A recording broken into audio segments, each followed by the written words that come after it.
नमस्कार साथियों, स्वागत है आपका अपने यूट्यूब चैनल विद्या संचार क्लासेस पे।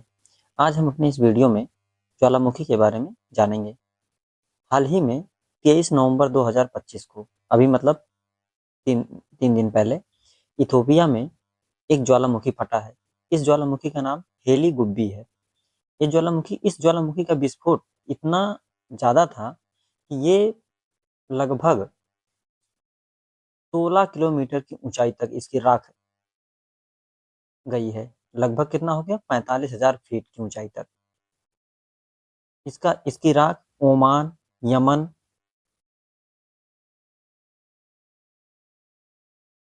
ओमान, यमन, भारत तक इसकी राख पहुंच गई है। दिल्ली तक, भारत की राजधानी दिल्ली तक इसकी राख पहुंच गई है। इतना भारी विस्फोट था। इसका विस्फोट लगभग 12,000 वर्षों में पहली बार हुआ है। इस ज्वालामुखी का विस्फोट कितने दिनों बाद हुआ? लगभग 12,000 साल बाद। किस देश में हुआ है? इथोपिया में। कहाँ पे? ये इथोपिया देश है। इथोपिया देश में हुआ है। इथोपिया देश की राजधानी क्या है? आदिस अबाबा।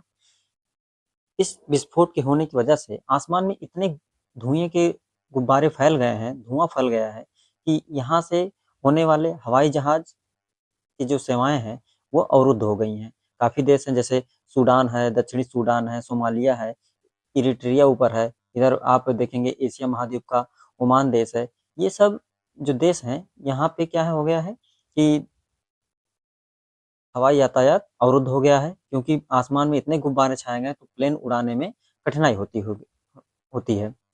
ज्वालामुखी होते क्या हैं? ज्वालामुखी जब पृथ्वी के अंदर मौजूद लावा या मैग्मा किसी पृथ्वी की भूपर्पटी जहाँ कमजोर पर्पटी पड़ जाती है उसको फाड़कर अचानक से बाहर सारा लावा या मैग्मा निकल कर आ जाता है, तो इसे हम ज्वालामुखी कहते हैं।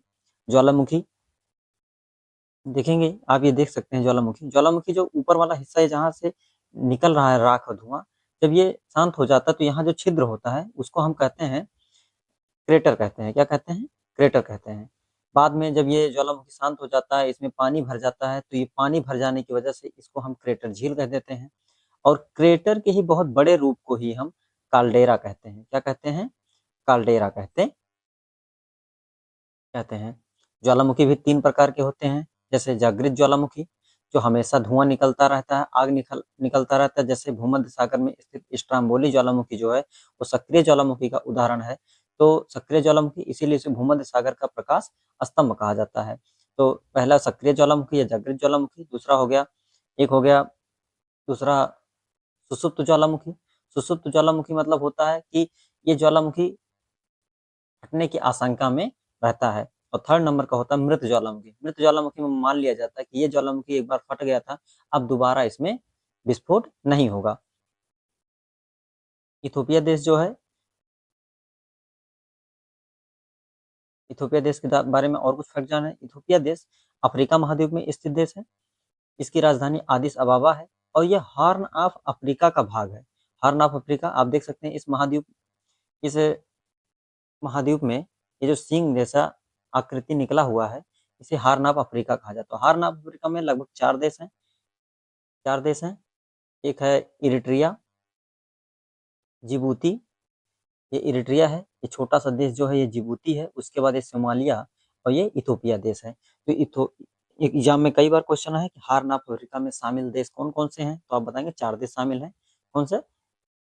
इरिट्रिया, जिबूती, सोमालिया और इथोपिया। इथोपिया एक लैंडलॉक मतलब स्थलरुद्ध देश है। लैंडलॉक्ड देश है, मतलब समुद्र से इसकी सीमा नहीं लगती है।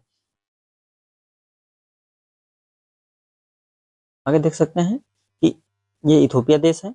इथोपिया देश, इधर सोमालिया, इधर जिबूती, इधर इरिट्रिया। उधर अफ्रीका महाद्वीप के पूर्वी भाग में इधर लाल सागर है। लाल सागर के नीचे इधर यमन देश है, एशिया महाद्वीप का। यमन देश के नीचे है अदन की खाड़ी। और यहाँ एक बीच में एक जल संधि पाई जाती है। इस जल संधि का नाम है बाब अल मलदेव जल संधि। कौन सी जल संधि है? बाब अल मलदेव जल संधि। ये जल संधि एशिया और अफ्रीका को अलग करती है। कभी कभी पूछ लेता है कि ये जल संधि किस किस देश को अलग करती है, तो आप बताएंगे यमन को और जिबूती को, क्योंकि ये जिबूती और यमन के बीच में ही ये संधि पाई जाती है। देखिए अफ्रीका महाद्वीप, ये अफ्रीका महाद्वीप है, और अफ्रीका महाद्वीप में ये वाला भाग इथोपिया है। यहाँ पर हेली गुब्बी ज्वालामुखी का विस्फोट हुआ, और इसका धुआं जो है ये उड़ते हुए यमन, ओमान, सऊदी अरब, पाकिस्तान, इराक, ईरान से होते हुए दिल्ली तक पहुंच गई है। लगभग 4000 किलोमीटर की दूरी तय कर कर 4000, इतना भारी विस्फोट था इस ज्वालामुखी के में, इसने 4000 किलोमीटर की दूरी बताएंगे, लगभग भारत जैसे देश में ये इतना पहुंच गया है, इसकी राख पहुंच गई है। और आने जाने वाले हवाई मार्ग, इस क्षेत्र से जितने भी हवाई मार्ग गुजरते हैं, यातायात जो हवाई जहाज गुजरते हैं, ये जब तक ये धुआं शांत नहीं होगा तब तक अवरुद्ध रहेंगे, क्योंकि धुएं में प्लेन उड़ाना खतरनाक साबित हो सकता है। क्या है हार्न ऑफ अफ्रीका?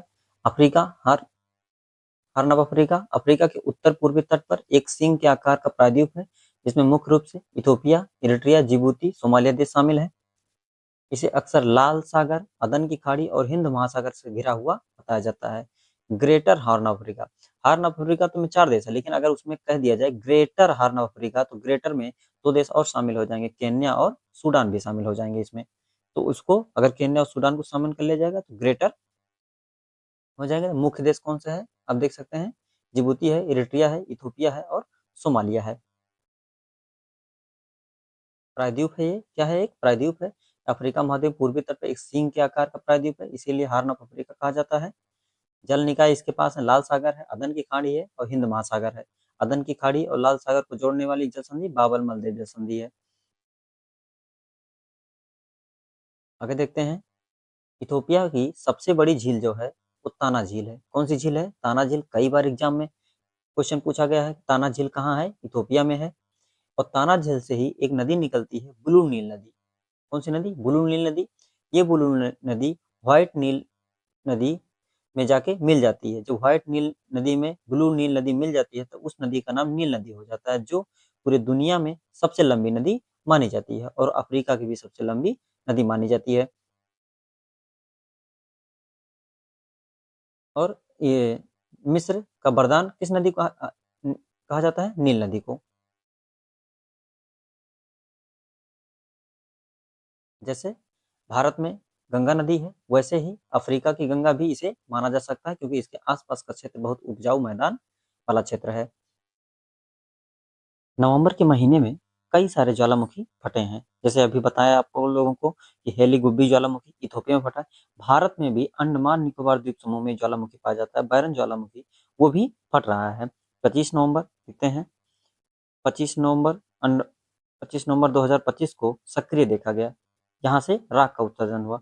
25 नवंबर को, अभी कल ही बैरन ज्वालामुखी में, बैरन ज्वालामुखी को भी सक्रिय ज्वालामुखी, एक सक्रिय ज्वालामुखी है, इसमें भी विस्फोट देखा गया, राख के गुब्बारे देखे गए।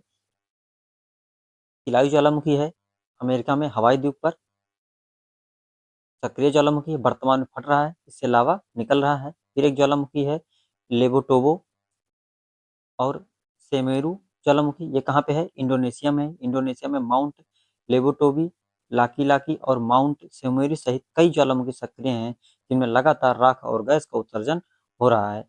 एक ज्वालामुखी है पोपोकाटेपेटल, मैक्सिको में है। यह ज्वालामुखी भी लगातार सक्रिय है।